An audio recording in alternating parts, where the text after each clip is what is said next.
Hi, everybody. I'm Dan Wells. I write horror, fantasy, and science fiction, and I talk about games on the internet.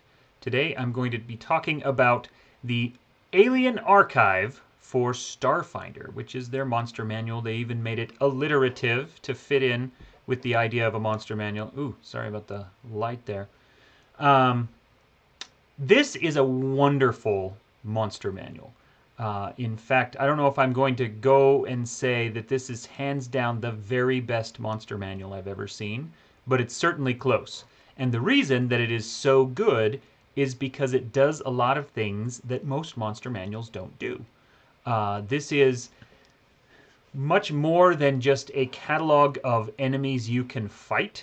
This is an exploration of the aliens that live in, the Pact Worlds and the wider universe of Starfinder.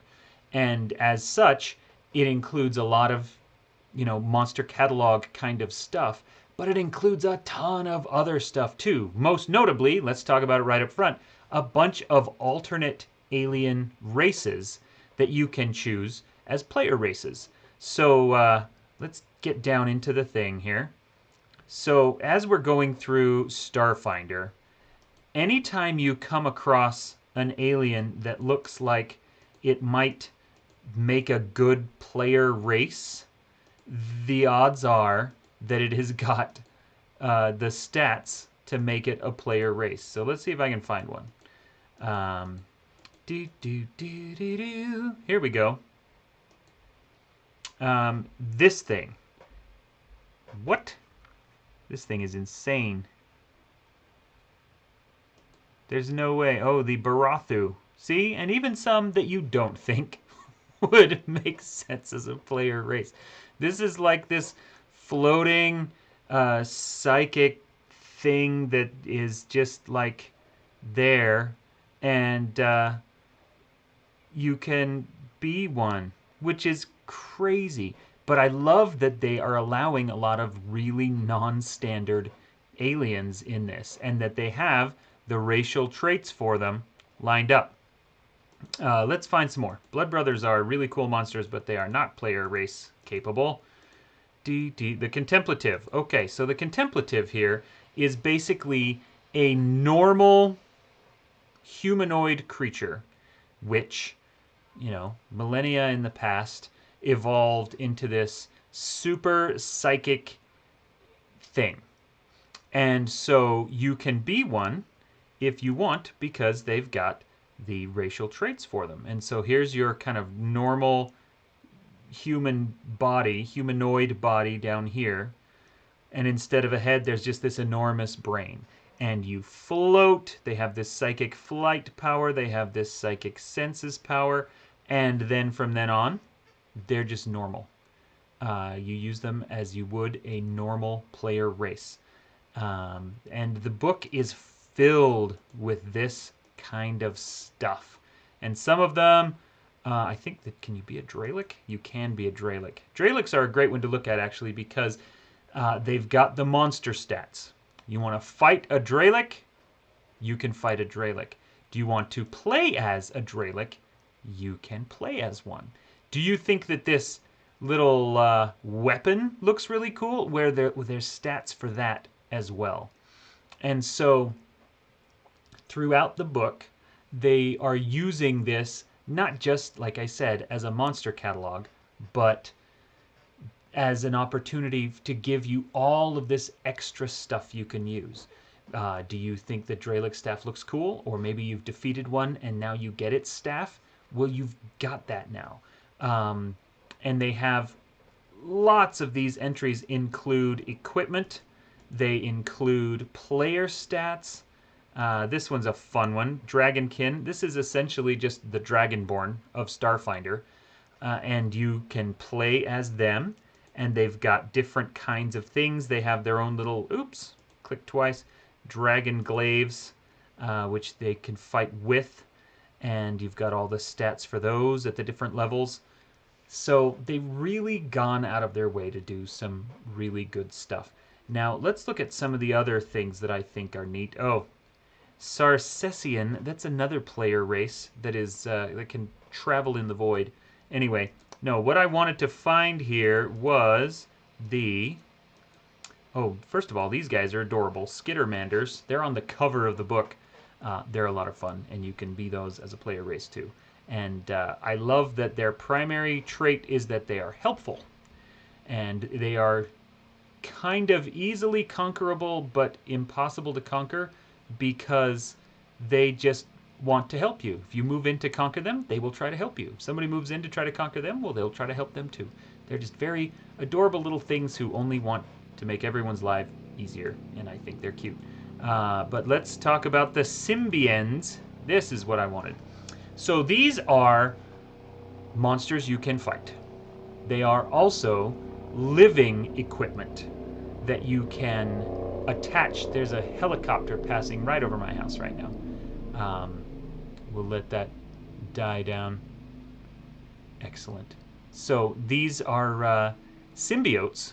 They call them symbians because I don't know if this is a real like biological term, but the way they explain it, a symbiote is something that has evolved in tandem with another specific creature, whereas a symbiont has evolved to be able to attach to almost any creature and have a symbiotic relationship with them.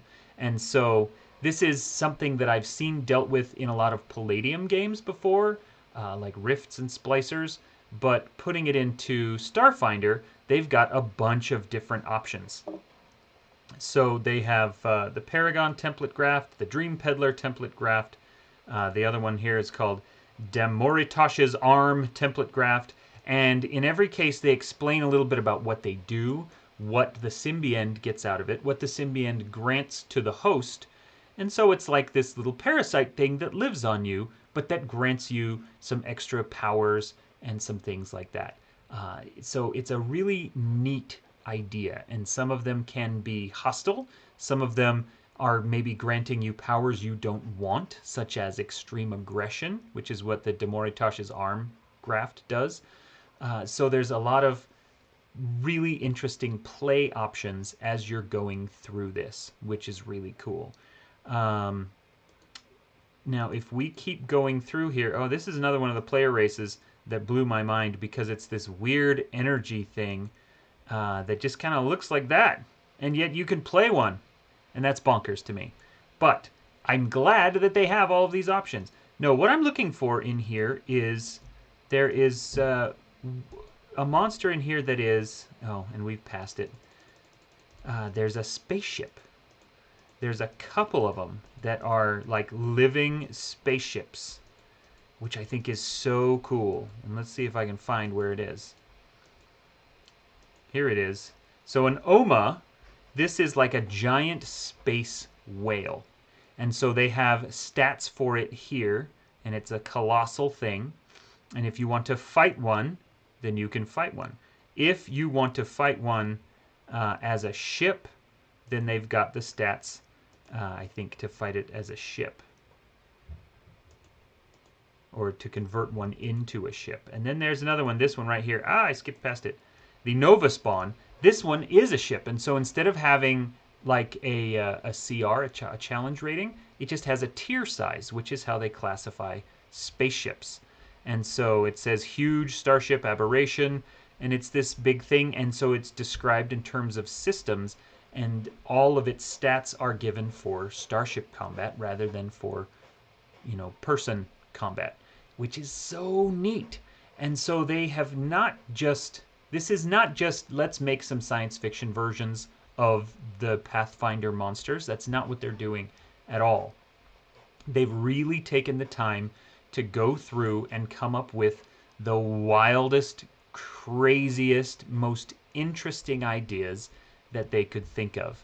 And I think that that's wonderful. Some of them, like this one, this literally is just a ghost that has been stranded in like a, you know, a lost in a ship deep space, and the thing died, and now it just wants to kill other people. And so that's just like, that is a science fiction version of a Pathfinder monster, right? But then they've got these other things. They have necrovites. They've got this amazing piece of art here, the mountain eel. Oh no, the marooned one. That's the one that I thought the Nihili was. It's an undead thing that wants to kill everybody else. They've got these cool creatures. Let me find.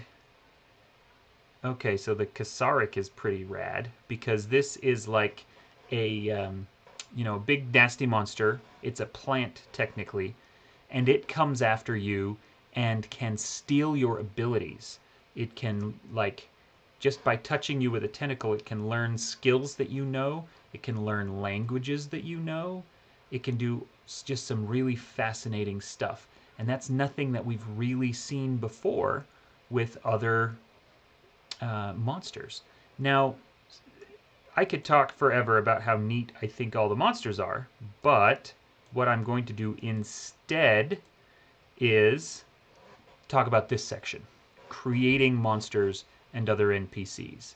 This is an incredibly detailed, incredibly useful thing. It basically gives you all the tools you need to create any monsters you want of any challenge rating. You can create player races through this. You can create aliens to fight, aliens to talk to. You can do all kinds of incredible stuff. And so you go through and you basically come up with an idea. Let's make a creature that does X and Y and Z and so on. And then as you go through here, you're getting, well, first of all, there's 3 arrays: a combatant, a skill, I think they maybe call it an expert. I guess it's on the next page, we can look at it. The expert array, and then the spellcaster array. So depending on how you want to classify your new alien, you've got the statistics for it. So if we have a spellcaster and we're like, well, we want this to be challenge rating 7, well, here you go. Here's all your stats: your energy armor class, your kinetic armor class, your 3 saves, hit points, abilities, all of this stuff. And then on the next page, it will have, at level 7, what spells it can cast and all of these different things, the attack saves. And then you're like, well, what kind of creature is it? We know it's level 7, but is it going to be an aberration, an animal, a construct? All of these different types. Well, let's make this one, because I'm in the mood to be weird, this one is going to be an ooze. It's a spellcasting ooze. So here we go. So we have all of its stats, and now we can adjust them by applying this type graft. And then we've got a subtype graft. So what kind of subtypes do we want to apply to our thing? Well, maybe it is like a demonic ooze. Maybe it's an angelic ooze. Maybe it's a gnomish ooze, a goblinoid ooze. There's all these neat things we could do. So how about, let's do something bizarre with it. This is going to be an orc ooze, okay? A spellcasting orc ooze. Don't look at me like that. I can do whatever I want. It's an alien. So this is an alien species that, orcs that went into outer space, and they were stranded on a planet for thousands, millions of years, and they have evolved into a giant collective consciousness as an ooze. And so there we go. Now we apply that subtype to it, and we're done. We're not done. We actually have 1,000 other things. We can give it a class if we want to. If this is just a straight monster, then we can leave it as a monster. But if it's an intelligent spellcasting ooze, we can actually make it like a mystic, or the other spellcasting thing, which was Technomancer. This is going to be a Technomancer. And so because we made it level 7, we get to give it all of these extra things here, some extra little powers that it can do. And then there's a template graft if we want to use it. There's special abilities we can give it. So what kind of special abilities? And then we can give it skills. And the whole thing just goes on and on and on. And it's really great. It is an incredibly easy to use tool that can create anything you want, especially if it's more better idea than orcs that have turned into weird spellcasting oozes. So it has rules on summoning things, on creating new summons. Like if you want to summon a creature, you don't want just a normal version of it. You want a an angelic version of it. It's got all of those stats that you just kind of plug in and change the creature. It's got some, those templates that I mentioned earlier. If we wanted our Orcish Technomancer ooze to also be cybernetic, which we could because this is Starfinder, well then here's all the stats and we can change it and make it like that. Okay, and that's not as weird as you think because the Starfinder book actually includes an ooze that uses technology, that repairs technology and then wears it like armor. And so there's a lot of really great options. This is a really cool book that has so many neat things you can do. Has all the rules here at the back. So if you're reading through the book and it says, this is a construct and it has all the standard construct immunities, and you're like, well, what does that mean? You look back here. Here's all the construct immunities. If something has dark vision, if something has, whatever it is, if that has flight, well, here you go. Here's all the rules for flight. So they've thought of everything. This book includes gear, it includes player races, it includes monsters to fight against, it includes allies that you can talk to, NPCs, it includes full rules to create your own aliens, to understand what everything is and how everything works. It really is just a fantastically well put together book that includes so many different options and ideas. And there you can see cute little skittermanders and a dragon and some kind of a robot, which if you want to say, hey, look at my Starfinder game, skittermanders, a dragon, and a robot is the way to go. So anyway, I really like this. The Alien Archive from Starfinder is a great book that includes all of this wonderful stuff. If you play Starfinder, I think this is absolutely your first purchase after the core book, and that you will never be sad to have it because it will expand the scope of your game and the possibilities therein just unbelievably. So anyway, Starfinder Alien Archive is awesome. Check it out. While you're at it, go ahead and subscribe to this channel. I put up 3 RPG reviews every week. And also, head on over to Twitch and look up Typecast RPG, which is the campaign that I DM. It's called Typecast. All the players are authors, and right now we're doing a D&D campaign in a homebrew setting called The Gods of Veyron. And what are we going to do next? I don't know what'll come after D&D. It'll be something fun, though. Anyway, thank you very much, and I will see you on my next review.